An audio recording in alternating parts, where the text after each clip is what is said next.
Good morning, guys. Before I start today's session, uh, I have something to share, guys. So today morning I saw that Shraddha's post in the LinkedIn. Shraddha Sonavane was one of our weekend batch students in 2019. Okay, so she used to work as a manual test engineer into functional testing before, and she joined our training, in the very initial days. So in 2019, and that was a weekend batch. That was a weekend batch, and she was one of the outstanding students. And in fact, she's one of the reason why she's one of the reason for us to make the script so simple. Okay, when we explain something, she used to ask like, can we make it further simple? Can we make custom coding? For example, you have custom coding, right? So whenever we have custom coding, she used to ask like, can we make it simple, further simple? So because it's difficult for testing units to understand the coding. So she's one of the reason, all right? And one of the outstanding student. And this morning it happened that I saw her achievement in LinkedIn, and I had posted to my Instagram page. Okay, I'm not sure how many of you watched it, right? So I had posted it on my Insta page as well. So, what I want to say is, 3 months of quality time is enough. You will never look back. Okay. And she is drawing very, very good package, excellent package now. Having 7 to 8 years of experience, she's about she's at above 30 lakhs package. Okay. And she was one of the students like who got, like 5 offers after training. She got 5 offers after our training, and from top MNCs like Morgan Stanley, and I couldn't remember the other companies, but Morgan Stanley is one that I remember. Okay, Morgan Stanley is a product-based company, and she, face-to-face interviews only at that time, no online interviews in 2019, as I already mentioned, right? So she cracked 5 offer letters after the training, and she was still in touch. And after that also, like whenever we have some openings, I used to refer her, because I know that she is one of the worthful students, worthful resource.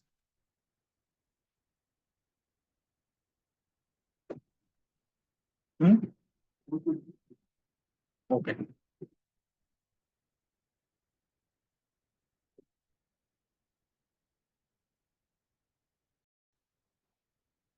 One more important update. From next batch onwards, we are going to cover performance testing powered by AI, artificial intelligence. Of course, from next batch. So that is another wonderful news that I am having for you. So, yesterday I had spoken with this guy, Ashwin Palpatti. So you might have heard his name in my previous sessions, right? He is founder and mentor for AI for testers, and he was, he used to work as AVP in Applabs, my first organization. We were close colleagues in our first organization. So, and he's leading a company called AI for testers, and he usually do corporate trainings. Now he is focusing on artificial intelligence. How can we leverage artificial intelligence in quality engineering? Not only performance testing, even in automation testing as well, right? And yesterday we had a long discussion, and we are going to launch this performance testing training powered by AI. So where we will cover like how can we leverage the potential of AI in performance testing. Okay. So very soon we will have a full day program. Uh, Ashwin will be delivering that program, and post that I will be running. We'll be changing the course contents, and we will be adopting artificial intelligence wherever it is possible, right? And for your, he worked as a assistant vice president in App Labs, and he founded, he established 3 to 4 companies, Testers Desk, and this is the latest one. AI for testers.com is his latest one. And he is working as a, AI COE at Qualizil. AI COE at Qualizil. Qualizil was one of my previous organizations, service-based company that I worked for, right? So he was, he's happy to be associated with us, and he want to, because he's interested in, previously, around 2000, there are some interesting facts about him. He started giving trainings at the age of 15. He started giving training. Okay. And for your information, what is his qualification? Anyone? Do you see anything over here?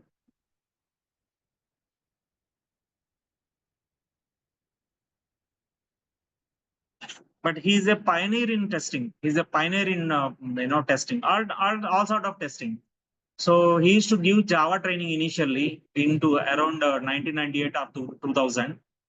And then his qualification. Anyone? Any guess? Online folks.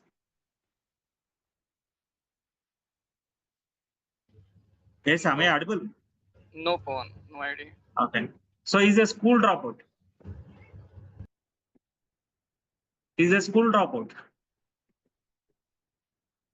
But whenever we had a meeting in App Labs, all of us used to get scared, we used to get worried, what will he ask, whether we can answer his questions or not. He's such a kind of amazing personality, and glad that, he gave me yesterday 10 minutes appointment. And once I made a call to him, that discussion went 1 hour long.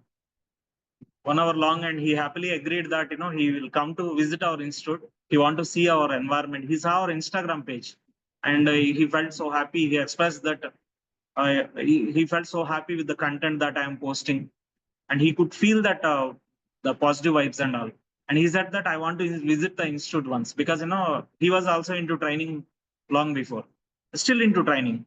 So he's a corporate trainer. He's working as a corporate trainer, not only in India, abroad also.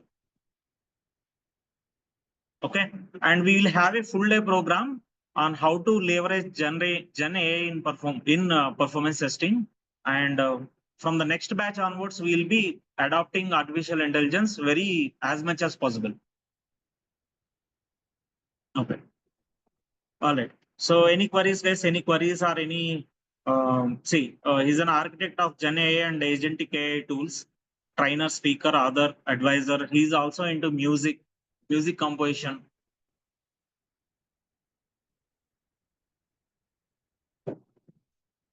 You can see his interview in in ETV and other lot of other channels also. We have their his interviews.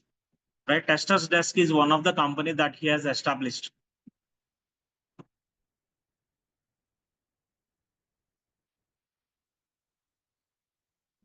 He's a music composer.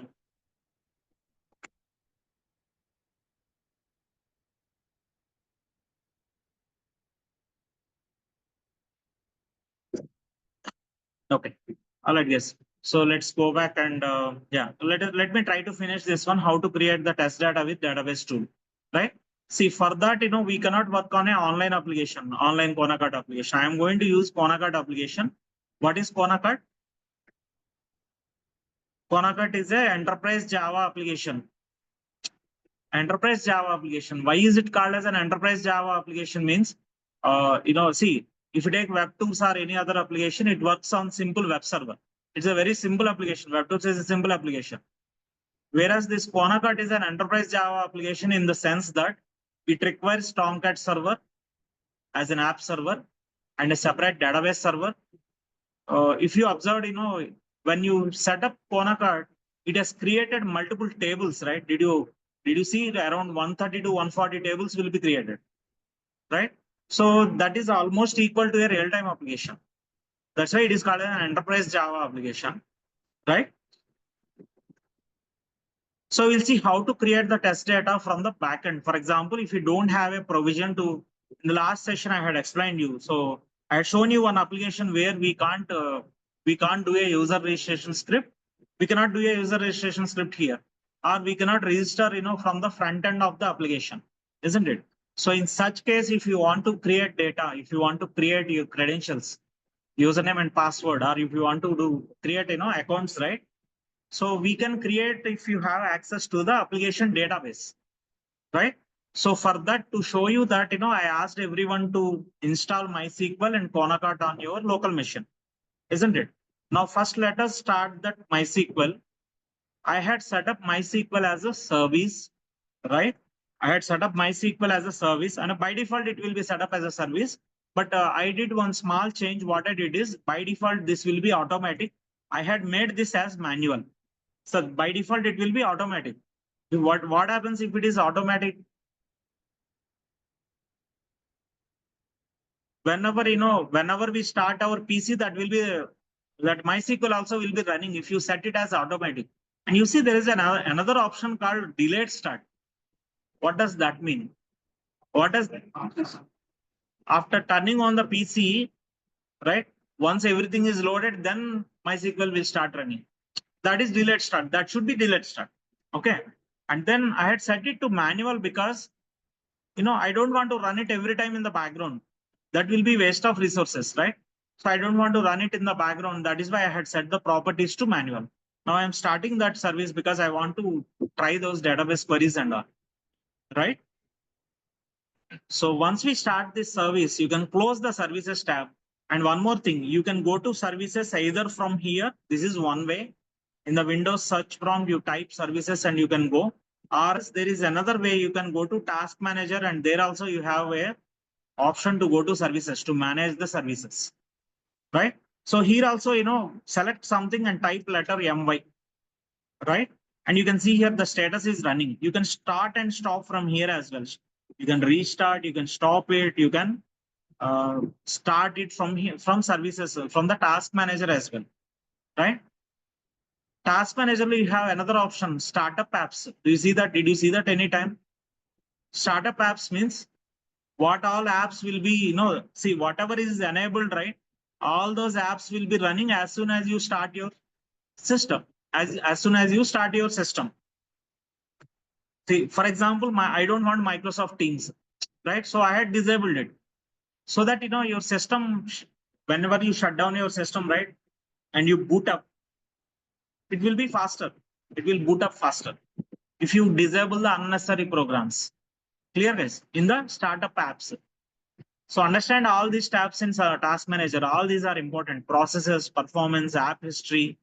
All these are very important. Even users tab. Users tab will show you who all are connected to the machine, right? Suppose you are connecting to a remote machine. See, it happens that many times you will be given some remote machines once you join an organization. And suppose you connected to a remote machine and you want to restart it, right? You should not do it immediately because someone else may be connected to that machine. There may be, at a time, 2 to 3 users can connect to the same machine. So in that case, if you restart, right, their changes, if they are working on something, those changes will be gone. So you can go to users tab in the task manager and you can see if anyone else is connected to this machine. If anyone else is connected, you can ping them, you can send a message. Okay. You can send a message. Of course, this is my own user ID, right? That is why it is not showing the option. But if you connect to a remote machine, if anyone else is also connected, you'll see their name here and you can message them.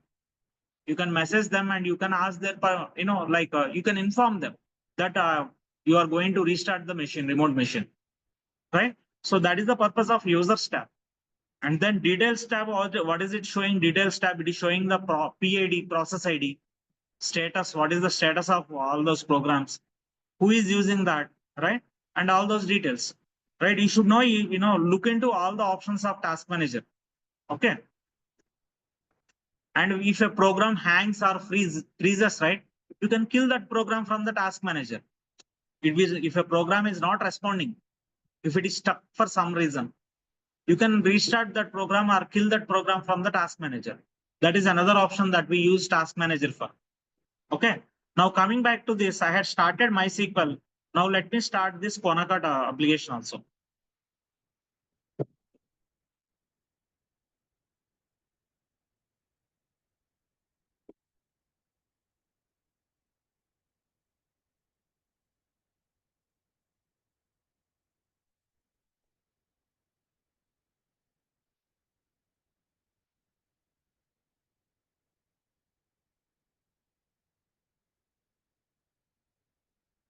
Okay, first time it did not get started actually.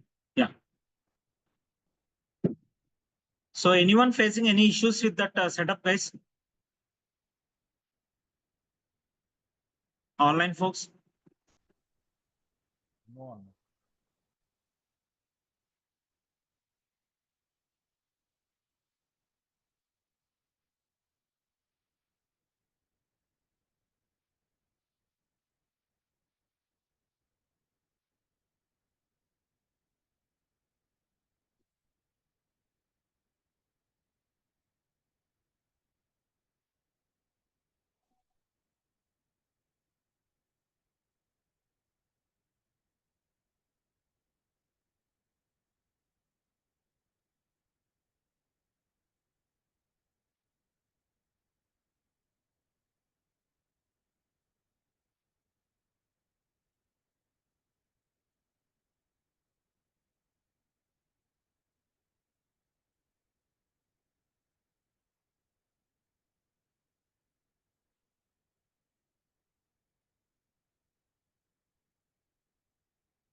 Say right now it is started, right? So it will take some time to start the application because like so when we start this Tomcat server, right? See how much time it took. It took this time it took 134 seconds, almost 2 minutes. The reason is whenever you start this application, right, it has a lot of things to do. Let me explain what are those. Every time you start the server, right? So like it will create a new log file. You remember we discussed about log rotation, right? So it will create a new log file. Observe here, if you go to the folder, it created those new log files just now. Observe here at 11.2, it has created those log files. At 11.5, it has created one more final log file, right? And whatever log messages are there, right, it will be printed into these log files. So it has a lot of things to do when we start this server, right? It's not as easy application as web tools. Clear, guys? So it is as it is an enterprise Java application, it will have a lot of things to start or initiate. Okay. Now, once it is started, I want to create some data. I want to do user registration. Got it? I want to do user registration, not from the, see, you can create user registration from the front end of the application, that we know that, right? You go to my account, you click on register an account, and then you can fill the form and you can create the data from the front end of the application. This you are aware of that, very well aware of that.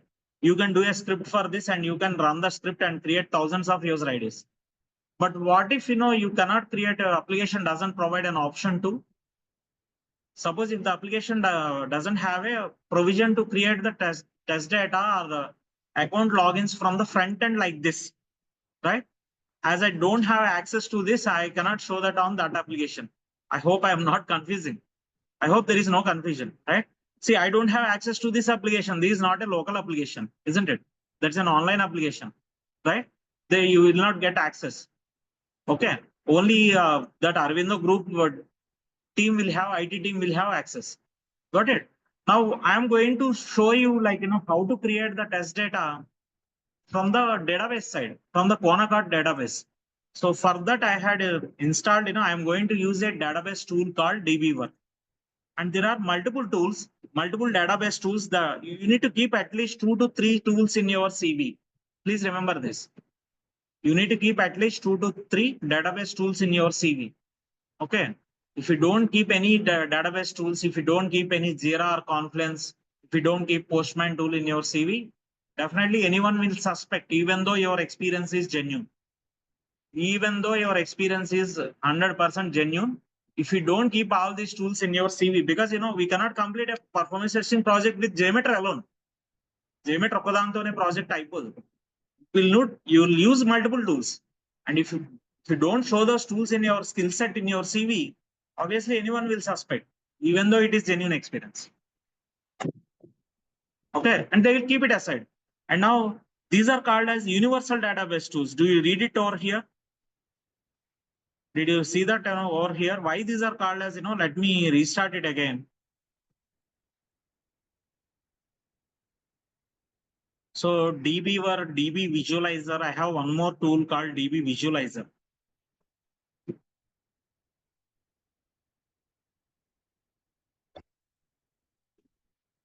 there is one more universal database tool called DB Visualizer.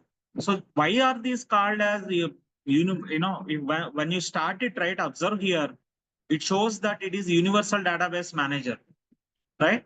What is the reason? Why are those tools called as universal database tools are?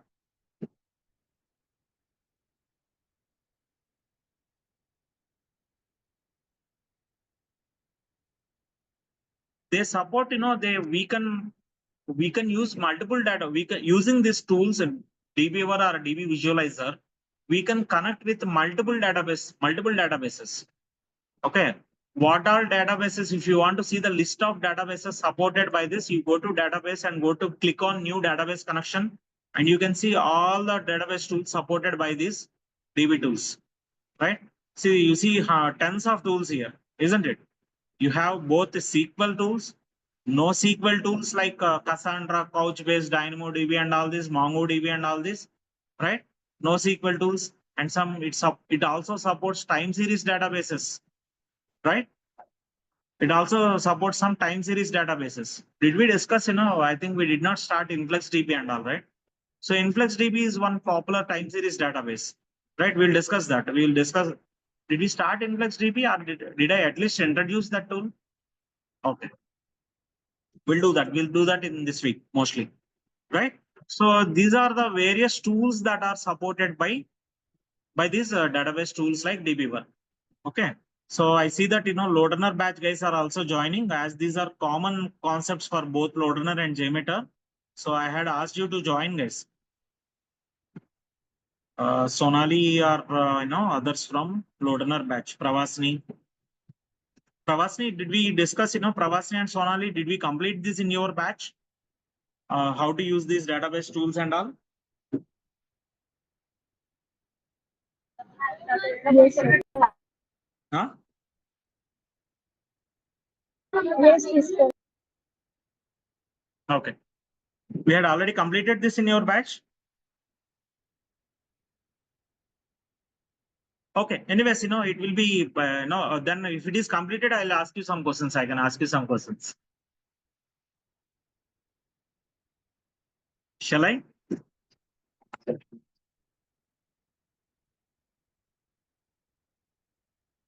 All right. So now, once you launch this tool, right, first we need to connect to the database. First, we need to connect to the database with which we want to, on which we want to run the queries, right? So to connect to the database, can one of you please share your screen? Those who did not set up anything, those who did not use DBeaver till now, but you installed it, those who installed it, can one of you please share your screen, either from online folks or offline folks?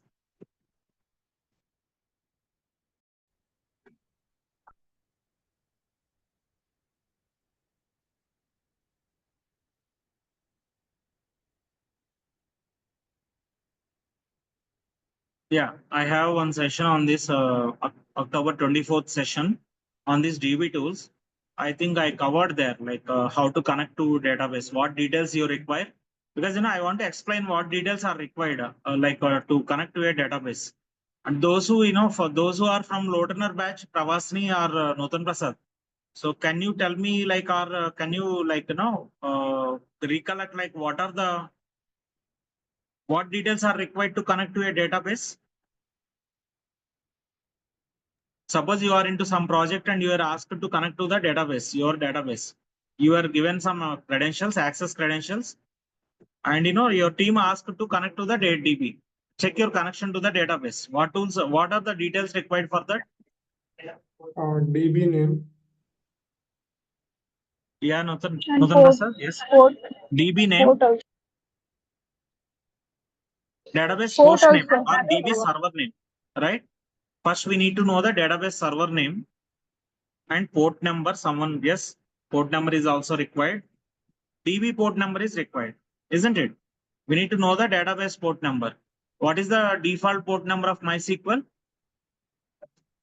3306. 3306, right? 6. So any other database port numbers that you know, or we discussed? We had already discussed in the previous session. Just above this line, we have those details. Huh? Okay. MongoDB 70. 27017, I think, right? Is that the one? 27017. Yes. MySQL port number is 3306. MongoDB port number is 27017. Now, what is this MongoDB?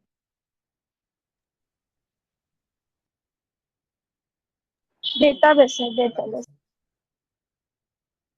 Are these similar? MySQL and MongoDB, are they similar databases? This is non-structural database. MongoDB is Non-structural database. non-relational database, right? Non-relational DB. This is non-relational DB. Whereas, these are all MySQL, Microsoft SQL. These are all relational databases. What is a relational database, Mahesh? What is meant by relational database? Stores in structured format, right? Structured Rows format and in the form tables. of rows and columns, right? Structured format in the form of rows and columns. It stores data in tables. Structured format or tables, right? In the form of rows and columns, isn't it? Okay. So to connect to a database, we need a DB server name, port number. What else? Credentials. Huh? Database credentials. Database? Credentials, sir. I think. Credentials, access credentials, right? And please remember, like most of the times you will be given read access. Okay. You will have limited access to the database. Means you cannot drop the tables or you cannot delete the tables. You will have limited access. But we should have, we should ask them to provide access. Okay. So now how to connect, once we have all these details, how to connect to that? We can use any of these DB tools. Go to any of those database tools like DBeaver or DB Visualizer. Go to database and new database connection and select your database. For example, here I want to connect to MySQL. You select that database from the list and see, you need to enter the database name here, right? You see here, connect by host or URL. Connect by host means you need to know the server name or host name. Connect by URL means you need to know the DB URL, right? See, if you observe here, when you select URL, this got highlighted JDBC:MySQL. So here JDBC:MySQL is the protocol here. Okay. This is the protocol and this is server name. This is port number, isn't it? So I'm going to connect with host name and my schema name you need to enter the schema name over here. You remember, like once we install database, we created one schema. You remember that? So you need to give the schema name over here. Port number, will be populated by default. As we selected MySQL, it automatically got 3306 as the port number. And then you need to enter the credentials over here. Username and password over here and select this checkbox so that you need not enter every time. Okay. That is one thing. And here you need to give the database name. Okay. If you see, I'm already having a connection. That's why, like I'm not going to show that. That's why I asked you that, like to share your screen so that I can show it. Or else if you want to delete it, I can delete it and I can show that if you want. Can I share, Pawan? What is that? Can I share my screen? Yes, please. Yeah.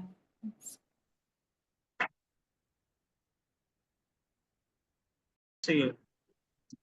So this is one of the important concept for interviews as well, guys. So in interviews, they may ask you like, do you have any experience on basic SQL queries or SQL?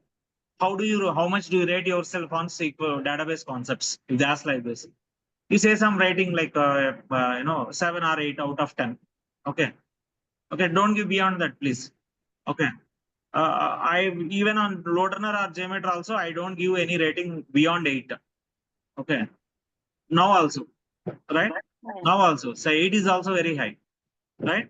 So I see someone joined with display name as Dev. Who is this? Padmaja? Is it Padmaja? Yeah, development computer. Okay. right? And then if you say, 7 or 8 on a scale of 1 to 10, right? So then they'll ask you, first question you can expect is, can you explain what details are required to connect to a database? Or what details are required for you to connect to a database? We require database server name, port number, access credentials, right? And how do you connect? Which tools are you using? That may be the follow-up questions. What tools did you use? You can use SQL Workbench also, by the way. We can use SQL Workbench or Toad. There is another popular tool once upon a time called Toad, TOAD. That is another popular database tool once upon a time. But most of the companies are now using either DBeaver or DB Visualizer because these are universal database tools. You can connect to any database using these tools.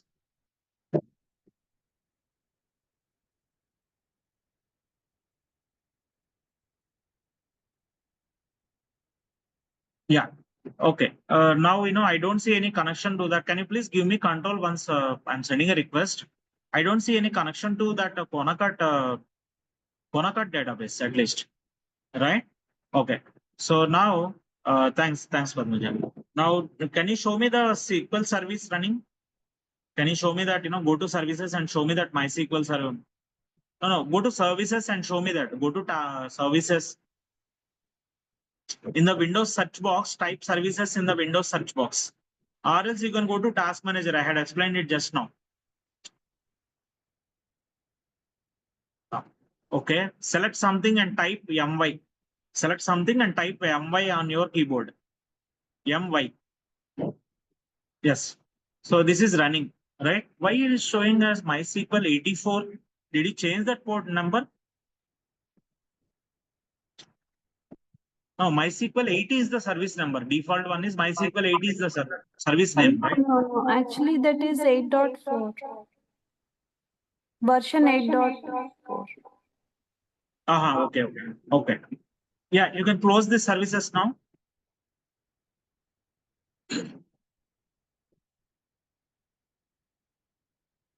You can close that services. I know that services window. Close that services window. Don't stop it. Let it run.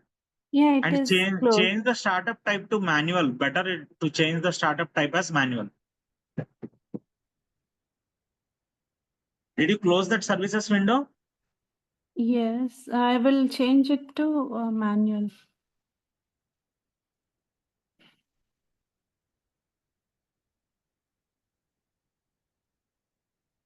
Hello, can you hear? Yeah. Actually, for the laptop, the power went off, so I am connected from the mobile also, no? So with this, because that's why the Zoom from laptop got disconnected. Okay, fine. I'm sharing my screen. So I'm sharing my screen. Let me proceed. Right. So here you need to enter the database name and here you need to enter your credentials and then use this, test connection. For the first time, it may ask to download the driver. Okay. So if the driver is missing, your tool will automatically download the database driver. If you want to connect to the database, you require some database driver that will be installed automatically. Driver is nothing but a software, another software program. That's it. Okay. So once you enter those details, you need to click on test connection. Shall I do one thing? I know I will delete this. Otherwise, or else I'll create a new connection. Let me create a new connection. Okay. So new database connection, select MySQL and click next. Okay. And let me give some name, some new name. Can we create, I am already having a connection, but can we create a new connection with that old connection also in place? I'm not sure. I didn't try that before. Connection details. It will take multiple connections. I had some 4 connections opened. Connection name, I'll give it over here. Okay.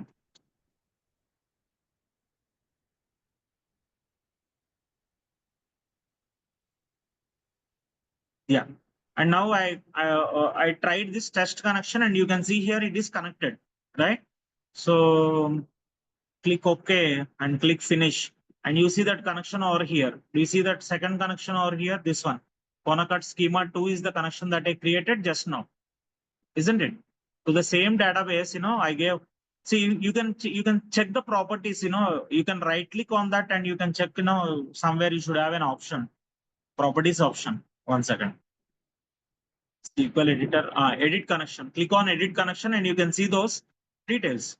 Hey, I didn't give that Ponakat underscore schema. Didn't I give this? Then to which connection, to which database it connected? It is automatically connected to Ponakat underscore schema. Okay, maybe, like previously I had connected, that's why you took that one only. Ponakat underscore schema. You need to give, but you need to give the database name over here. Okay. So that is how you would connect to a database. And now once you connect to a database, right? So, I'll use this one. You go to data. Below that you have databases and you have schema name. Below the schema name, you have tables. And these are the multiple tables, 100 plus tables, there will be 100 plus tables in Ponakat application. And important tables that we are going to use is customers table. One important table is customers table. And another important table is C. Once you select the customers, right, you can see what are the columns under that table, what are the columns and what are the foreign keys, constraints, and all those triggers, indexes, and all those, right? So customers is one important table and orders is another important table that we are going to use. Now, now what you do is, I'll execute this query, select star from customers. Okay, I'll write it down here again. Select a star from, what does this query does?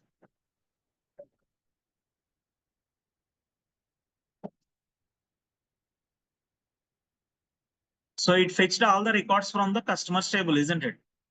So right now, how many records are there? Observe here. There are 200 plus records, but it is showing only first 200 by default. Observe here, 200 rows fetched, right? If you want to see all the records, right, click on this, click on this one, calculate total row count. You see there is an icon over there, right? Calculate total row count. Now you see that there are 3948 rows in the table, isn't it? There are 3948 rows in the table. Now I want to insert some data into this table. How can I insert that data? How can I insert that data? So using insert query, right? Insert into table name, right? Insert into customers.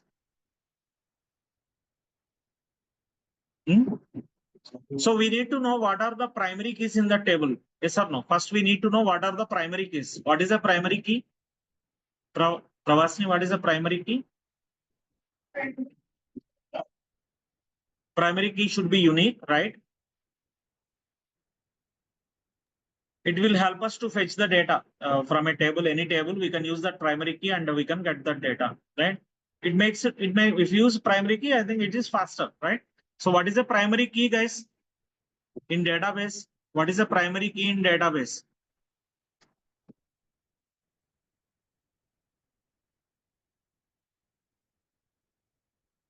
A table typically has a column or combination of columns that contain values that uniquely identify each row in the table.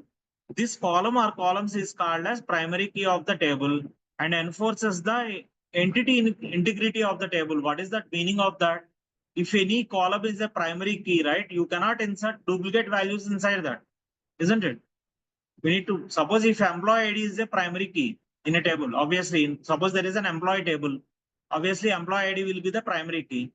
So a table cannot have multiple employees with the same employee ID, obviously, isn't it? So employee ID will be unique. But name, first name and last name, maybe you may be having duplicate values. Yes or no? There may be different employees who are having same first name and last name, but they can't have same employee ID, right? So that is why that employee ID will be there, right? To uniquely identify each employee, isn't it? So what is a primary key in SQL? A primary key is a column or columns in a database table with values that uniquely identify each row or a record. For example, an employee ID column could be a primary key in a table of employee information, or a student ID will be a primary key in a students table, right? Now, suppose if you want to insert the data, we need to know what are the mandatory columns, first of all, right? How can we see that, how can we see that a table details? I want to see the table details. So how can we see the table details?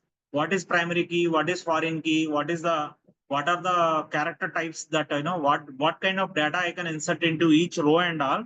We can see that using describe followed by table name or DESC followed by table name, right? Isn't it? So suppose if you use DESC customers, right? It should show you the table structure, isn't it? Do you see the table structure there? What does what happened?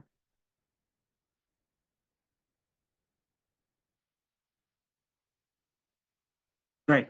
So you see here, field, it is showing all the fields in the table and what type of data does each field accept, and whether they accept null value or not, right? Which fields accept null value, isn't it? And what is the what are the keys and all? Do you see that here, here in this table, customers underscore ID is the primary key, isn't it? And auto increment. What is meant by auto increment? When you are inserting customers into the table, it will automatically increment the customer ID and it will assign some ID to the customer automatically, isn't it? That is what auto increment means. And what is the command to see the table structure? DESC, or DESC stands for describe, isn't it? And it is showing which key is the primary, which field is the primary key, and what type of data does each field accept, and all this, right? You have integers, characters, varchar. What is varchar? Variable number of characters, right? So now, etc. Char, varchar, int, etc. Those are the data types, isn't it? And date time, you see date time, right? So this is the table structure, isn't it? This is the table structure. Now observe here, see, observe here, null column low. These can't be null. It is showing that these can't be null, isn't it? Do you see that over here? See, from here to here, all these values are mandatory. These can't be null. But other values, you can skip them. You can skip, you need not insert all the values. Okay, right? But whatever is there, as not null, they should be entered, isn't it? Clear, guys? So you need to enter, if you want to insert some record, you need to enter customer ID will be created automatically, but we need to enter customer gender, first name, last name, date of birth, email address, and all those. And whatever you see here are not null, those will be marked as mandatory in the UI, isn't it? You observe here required fields, Ani. See, whatever is there with the blue color tick mark, right? Those are, you need to enter those values if you are filling the form from the front end, isn't it? Even if you want to create a customer ID by, through the database also, you need to fill all those gender, first name, last name, and all this, isn't it? First name, last name, date of birth, email address, and all this. I'll take a pause here. Any queries, guys? But these are optional. These are optional, right? Customer facts, customer newsletter, custom 1, custom 2, 3, 4, 5, customer type. These are all optional. Okay. Any queries? I'll take a pause here. Any queries? Is the font okay? Is the font visible, or should I zoom in? View option is not there. I'm sorry, view option is not there. But there should be some option to increase the zoom size. Search, database, window, show view.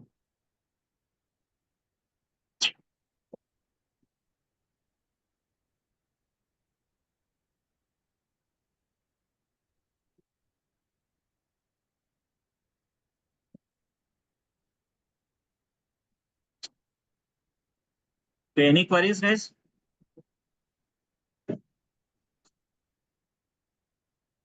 Okay, so if you don't have any queries, let's move on. Now, you should fill all those details if you want to insert the data, insert into customers, Ani. So I asked you to practice some SQL queries by going through w3schools.com. I'm not sure, how many of you started it or completed it. So, please, if you stopped it somewhere, so please restart it immediately. Okay. You need to know some basic SQL queries, which I had mentioned in the PPT or the Word document shared to you.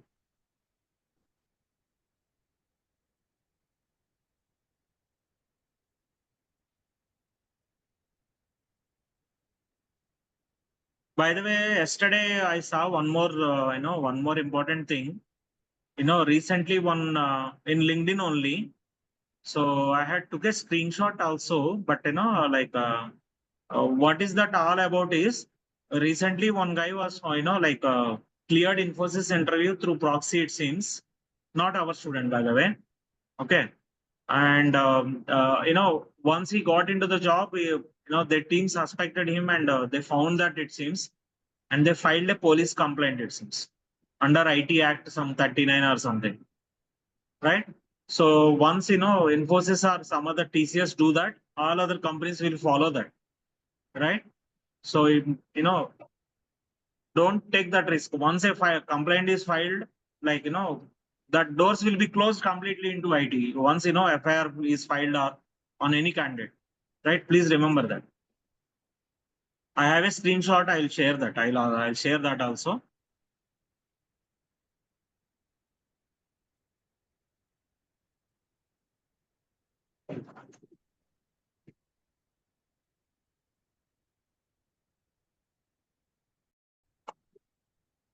The number of companies which are having performance testing openings touched 900 now.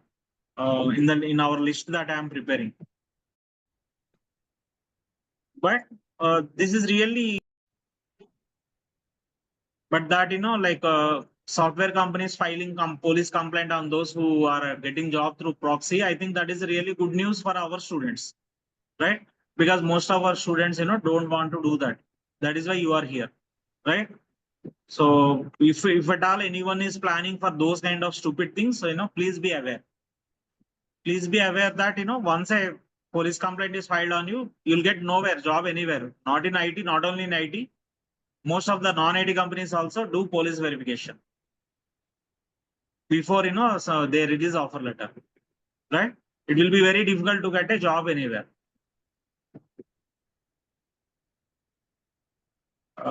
Yes, what are we discussing? You can try that insert query, okay? Because, I need to fill all those details, right? Now, I'll show you so using this database queries, you can insert some data from the backend or from the database. If you have DB access, isn't it? You should be having access credentials. You should be having access credentials, right? Or, I'll let us, if you want to show that, I can show that. But, let us quickly show you execute some queries, some SQL queries. For example, select queries, select star from customers. Where is a class CLAUSE where customers underscore first name is equal to Pawan, right? Customers underscore first name is the column name, isn't it? Do you see that customers underscore first name is the column name? And these are IDEs, integrated development environments. Suppose, let's say, for example, what is the meaning of an IDE? So suppose you are typing like this, you type table name and you typed, where, right? And suppose you start with customers, right? It is showing all the field names, isn't it? All the column names are all the field names, which are starting with, I had typed CUS. That's it, right? CUST. Now it is showing all the field names that start with that CUST, isn't it? Right? Customers underscore last name. Let's say, for example, customers underscore last name. Double click and you can select that is equal to, I don't know what I gave, but like this, you can execute any SQL queries from this and you can get the data like this, right? Maybe I gave full last name. I typed the full last name. One second, let me try that. Right. You can see that, you can see that it fetched how many records that it fetched, it fetched 43 records. See, observe here. This 200 is, how many, what is this number 200? 200 is the maximum number of rows that can be shown by default, right? But there are only 43 rows fetched. There are only 43 records. That is why it is showing only 43. But when you execute this query, let's say, for example, select star from customers, only this query, right? So it got more than 200. That is why it is showing 200 plus. It is showing 200 plus to indicate that there are some more records. And if you want to see all those records, simply click on this fetch total row counter. Clear, guys?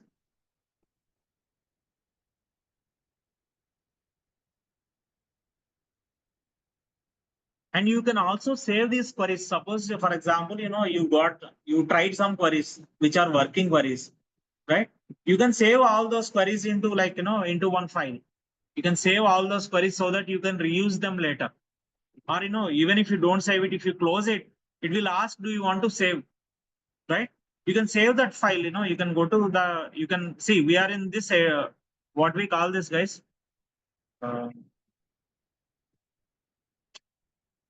As some technical name. What is this? SQL file. 1 second. You can go to file and save. Right? You can go to file and save. Now these are saved. Observe here. Now this file got saved. Observe here, guys. If you make any change, for example, you will get a star mark over there, right? See, you see here, you got a star mark over there. Over here, you have a star mark. Are you able to see that? So that indicates that there are some unsaved changes. You see the star mark means there are some unsaved changes in the file, right? You can save that as well. So, you can simply use Control S and you can save it, right? So once you save it, that star mark is gone here, isn't it?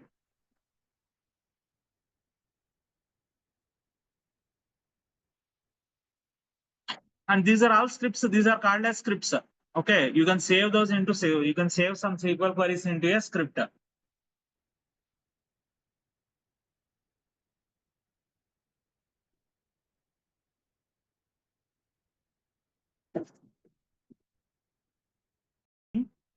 This is another important interview question. What are CRUD operations? This is another important question. And they may also ask you to write some queries. If you keep some SQL in your skill set, they may ask you to write some queries like, can you write a query to fetch the employee details who is having highest salary or lowest salary in an organization, right? They can ask some queries like this, simple queries only. They will not ask you inner joins, outer joins, Cartesian joins, and all those, right? Even if they ask, you can tell that, I am not that much proficient in writing inner joins, outer joins, and all those. But, any interviewer will expect you to be good on basic SQL queries. And this is another important interview question. What are CRUD operations? Okay. If at all, you have a database round, they'll start with these CRUD operations. What is CRUD, guys, by the way? So create, read, update, delete, right? And these are the corresponding HTTP methods, right? So please be prepared with this also. See, for example, when you do a create operation, a post method will be called. Request method will be post method. Coming to database technology, like insert query will be run, isn't it? Insert query will be run even for REST, REST concepts or web services. It will be a post method, right? So you should know what is the CRUD operation, what are the different CRUD operations, and what are the corresponding request methods. What are the corresponding request methods for each CRUD operation? So when you use create, when you are creating some account, right, in the database, HTTP method will be post method, right? Isn't it? And SQL query will be insert method. Insert query will be called. Yes or no? And that is what I gave in this table. Or when you read some data, fetch some data from the database, HTTP get method will be called, and select query will be called. From the database side, select query will be called. On the web services side, it is also a get method, isn't it? So please understand this table, and these are the basic queries that minimum basic queries that everyone should be aware of. This is not only for performance testing engineers, by the way. Even if you go to manual testing or automation testing also, these are required. Okay, not only for performance testing, even for security testing people also will know this, because they need to identify the vulnerabilities or any there may be some vulnerable points in the queries also, SQL queries also. There is a concept called SQL injection. How many of you heard this term or know that term? There is a concept called SQL injection. So you should know, if you want to understand that, first you should know what is SQL, what are basic SQL queries. Clear, guys? So security testing people also should know these basic SQL queries, right?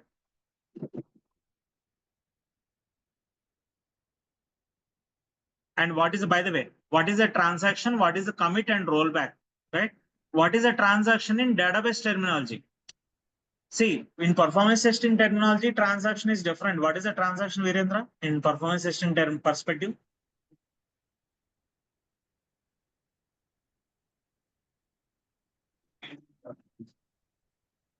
What is a transaction in performance testing technology? Dheeraj, hey Dheeraj, I had shared you some fresher openings. Did you apply for that? I'm sharing, whenever I get some fresher openings, I'm sharing it to you. Yes. Are you with us, Dheeraj? Yeah, applied. I had applied. Okay. So what is a transaction in performance testing technology?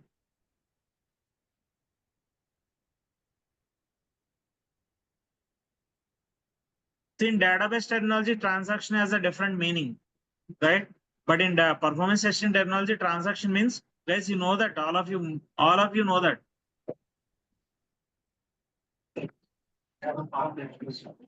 Set of operations. Is it Any only set of action, operations? No. any user action which involves sending some request to server. Right. Any user action which involves sending some request to the server is called as a transaction in performance testing technology. But in database terminology, transaction is a sequence of SQL statements that a database treats as a single unit. Let me explain what is the meaning of this. In database terminology, transaction has a different meaning, right? What is that? A transaction is a sequence of SQL statements that a database treats as a single unit. I'll explain. Let me give some example. Suppose you want to make some fund transfer, right? You are through a net banking application or through a mobile app, you are doing some fund transfer. You want to transfer some 100 rupees or 1000 rupees to your friend, right? Or you want to pay me the fees. So, what happens when you initiate the transaction, your amount will be debited from your account and credited to my account. So debit transaction and credit transaction together is called as a transaction in database technology. Clear guys? Suppose if only debit happens, right? It is not a complete transaction. If the credit did not happen to the recipient, that is not a transaction, isn't it? So that is the meaning of the sequence of SQL statements that a database treats as a single unit, right? If you do some fund transfer, some debit and credit transaction should happen, isn't it? And now, what is a commit statement? The commit statement commits the database changes that were made during the current transaction, making the changes permanent, right? Let's say, for example, there is an insert query here, insert into employee, followed by what are these? What are these called as? I can read those, but what are these called as? There are different columns or fields in the database, right? In the table, isn't it? These are the different fields in the table. Employee number, e-name or salary, right? So this is an insert query format, right? Insert into employee. You should give the field names followed by values like this, isn't it? And then you need to run a commit statement. I mean, that code will be written in the Java or .NET. All this database code will be written in that program, right? So once they insert into the table to make the changes permanent, we need to use the commit code. The coder or the programmer will use a commit statement, isn't it?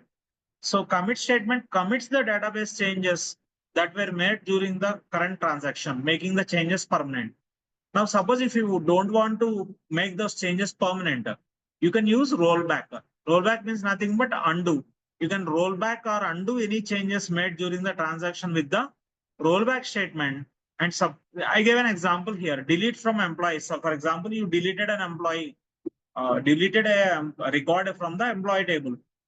If you want to undo the changes, then you can simply use rollback, right?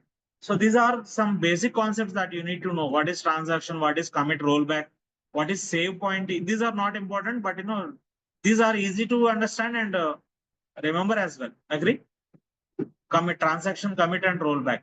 These are basic things that we should remember as a performance test engineer. Clear, guys?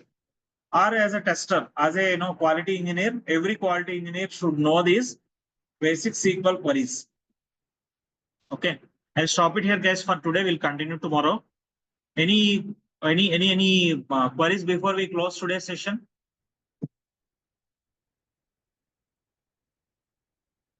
And do you want to see that Infosys, that post where it is mentioned that Infosys has filed a police complaint? You may not be trusting me.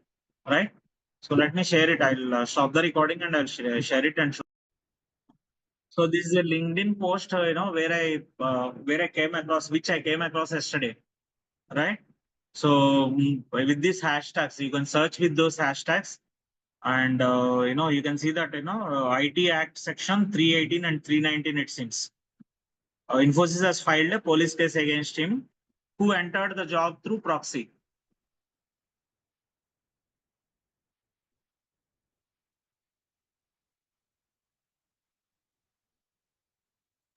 Yes, sir. Yes, I See, have seen after in he Instagram. joined the company, they got they suspected him. Then only they went into those proofs and all, or they filed case on him.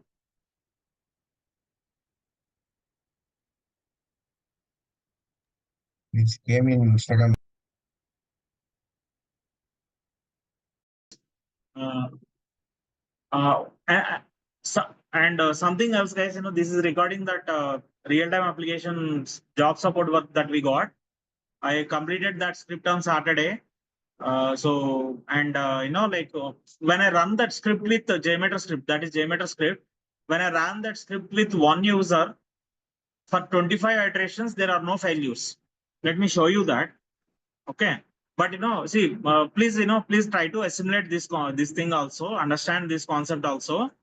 So when I'm running the script with one user, only one user, I ran with 10 iterations, 20 iterations, 25 iterations, there are no issues. But when I run the same script, with 5 users, I started seeing some errors because the environment is dev environment. I was given dev environment to prepare the script, but dev environment will be very small scale environment. Means it will be running on only one machine, and there may be multiple teams. A dev team will be using that, and maybe some other testing teams are also using that, right? That's why when I ran the script with 5 users itself for 5 iterations, some of the transactions were failing. Okay, so then obviously we cannot do performance testing on dev environment. It will be a small scale environment. All your web server, app server, DB server will be running on the same machine. That is what environment means. Or that is what that is why it is small scale environment. What is meant by small scale environment? If all your servers are running on only one machine, right? Then we cannot do load testing on that. Even with when I verified it, I was able to. I am getting errors even with 5 users, right? Now what are we going to do now is I got the pre-prod environment. I can show you the chart so that you will be familiar with the terminology, right? So why we got the pre-prod environment, or we have to get the test environment, dedicated environment for doing performance testing. There we should not get any issues. Now I had developed the script on dev environment. Script was developed on dev environment. Now we need to run the same script on another environment, right? So if you want to make it possible, we need to make the script.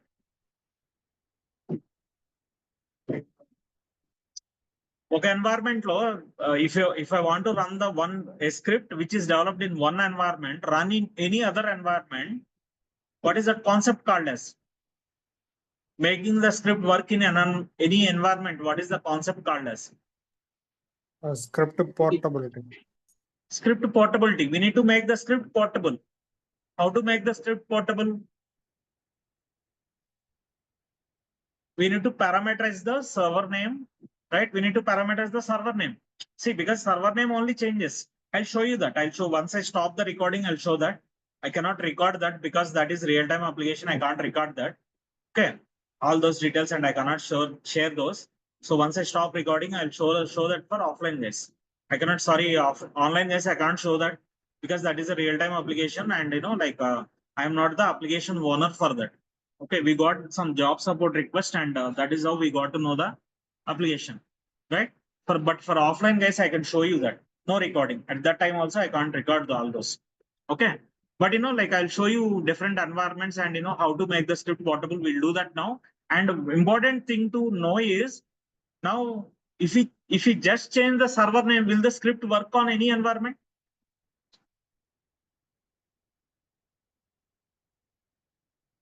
Do you have LoadRunner batch guys also? Prasad or anyone else? if we just change the server name, is there any guarantee that the script will work on any environment? Why? We change the server name, right? From No, dev to sir. pre-prod or SIT or something. Okay, good question. But this is a user registration script. So credentials need not be there. User need not be registered. This is a user registration script that we did. Will it work now? If it is a user registration script, will it work on any environment? No. Huh? No, sir. Okay. Yeah, right. That is the right answer. But what is the reason? We need to change the environment URLs. No. See, resource path will be same. See, for example, this resource path will be same in any environment. Right? Okay, I'll take Konakat application example. See, this resource path will be same in any environment, whether it is dev environment or SID environment or pre-prod or test environment. Resource path will be same. If you change the server name and port number, is that enough? Okay, does it make the script portable? No. No, the boundaries will No. be different in different environments. No, boundaries will be same. Boundaries will be same. If it is same build, the boundaries will be same. Left and right boundaries will be same, Nathan. Okay, in any environment. Unless until build a different aithe tappa, the boundaries will be same.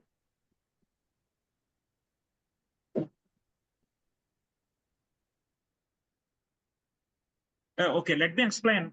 There will be some environment specific values. There will be some environment specific values will be there.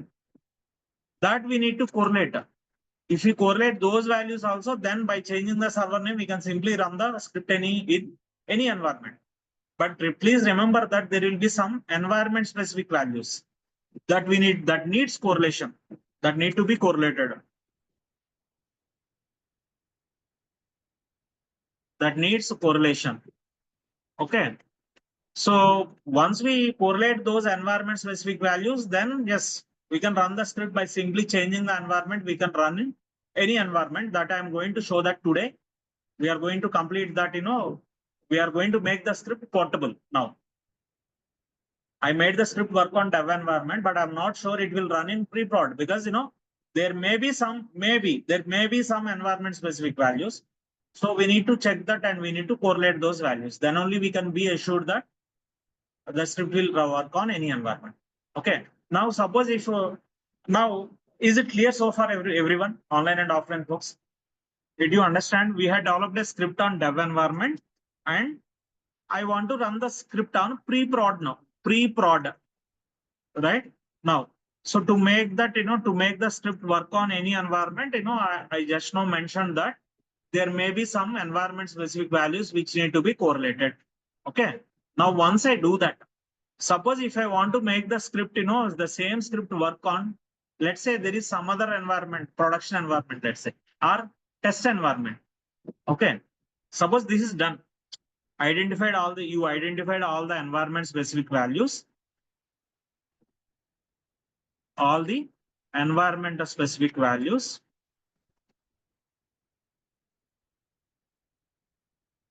And correlated them.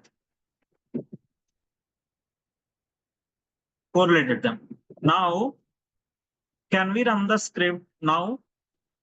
Can we run the script in, let's say, they gave you staging environment or SID environment, some other environment.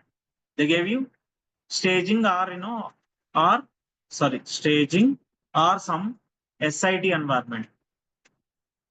Now, will the script work in any environment after doing this, after performing this step? Will the script work in some other environment like SIT or staging or QA environment? There are different environments, right? Do you know what are the, do you remember the list of different environments? There are different lower level environments. First of all, what are lower level environments? LLE, dev environment, SIT, SIT, QA, testing. test, prod, right? These are lower level environments, right? And prod is called as higher level environment. Please remember this. Production environment is called as higher level environment, HLE.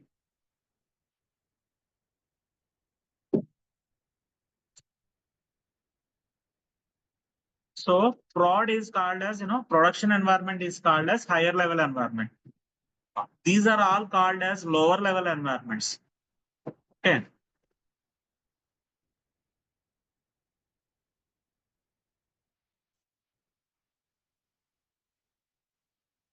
Now, did you understand my question? So suppose I make the script, I had verified that script is working in both dev and pre-prod. Now, can I run the script in any other environment like staging or SIT environment without any changes by just changing the server name? I'll mention that also by just changing the server name. Yes, yes, guys.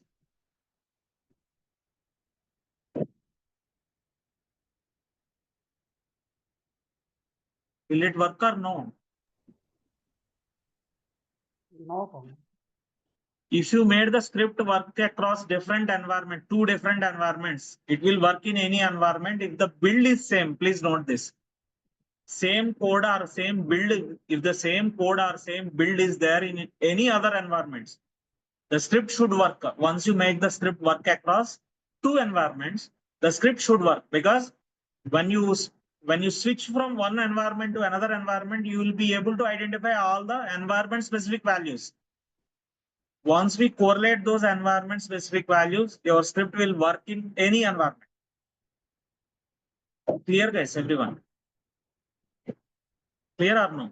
If you don't have a clarity, you'll get clarity now. Once we do that, complete that script. Once we make the script portable, and once we run it on pre-prod, then you'll get a 100% clarity. Okay. So I'll stop it the recording here. I need to stop the recording here, guys. By the way, I'll stop it here and we'll continue tomorrow. Okay. And by the way, one more important update for LoadRunner, guys. So I am preparing content for True Client Protocol. Till now, I don't have a content for True Client Protocol. So I am working on it. Once that, it is just, 5 to 10 slides only. So once that is done, I will, I am planning to start that True Client Protocol, which I promised you to cover, right? So to compensate the delay in the batch, right? So I am offering True Client Protocol, which is worth of 5,000 free of cost. And I'm also planning to share you Dynatrace recorded sessions for those, for those LoadRunner batch guys. Okay. So because, like the batch was delayed from my end, I am trying to compensate. Okay. With that, with those 2 trainings, True Client Protocol as well as Dynatrace recorded sessions. Okay. We'll stop it here, guys, for today. We'll continue tomorrow. But if anyone want, exposure to real-time applications, please come to classroom, because, I cannot cover those online. Okay. I cannot record them or I cannot show them online, because those are, if it is my project, I can show that my own freelancing project, I can take some risk. But manaki job support vachinappudu, someone came with trust on us, we should not breach their trust. I cannot breach their trust, right? So tomorrow you also can't come. ఒకవేళ మీరు మీకు job support కోసం వచ్చిన application నేను training లో చూపిస్తున్నానంటే you also will not come forward, right? Or you also feel insecure, isn't it? So that's why, I cannot show them online. Those real-time applications online, I can show them only on projector, and we cannot share the recorded sessions for them. All right. So because, you are not supposed to share your project confidential information. Whenever you join any organization, you will sign an NDA, something called NDA. Okay. So most of the clients will ask you to sign a NDA agreement, a non-disclosure agreement. You should not disclose the project details to anyone else other than your teammates. So please remember this. Please remember this. Okay. Even your job support తీసుకునే వాళ్ళకు కూడా రిస్కే అది. Suppose if that comes to the notice again, any software company or any client can file a police complaint on that. If you signed NDA or if you are sharing the information to an outsider, right? That is liable to be prosecuted. Please remember this.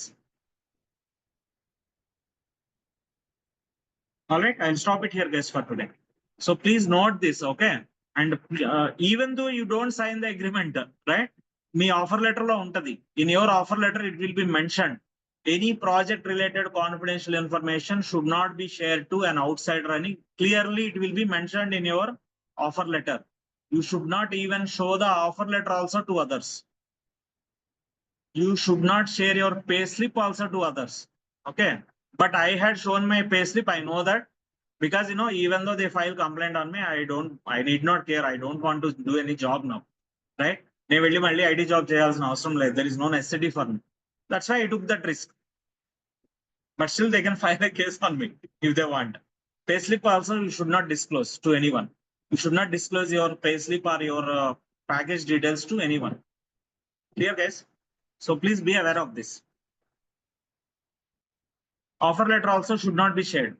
Please don't forward your, if anyone get job, excitement, don't forward offer letters to your friends or relatives. Please don't do that. Read the offer letter and understand the terms and conditions first. Okay, read each and every line and understand the offer letter, terms and conditions first. All right, be careful, guys. Okay, I'm closing the meeting, guys. See you tomorrow.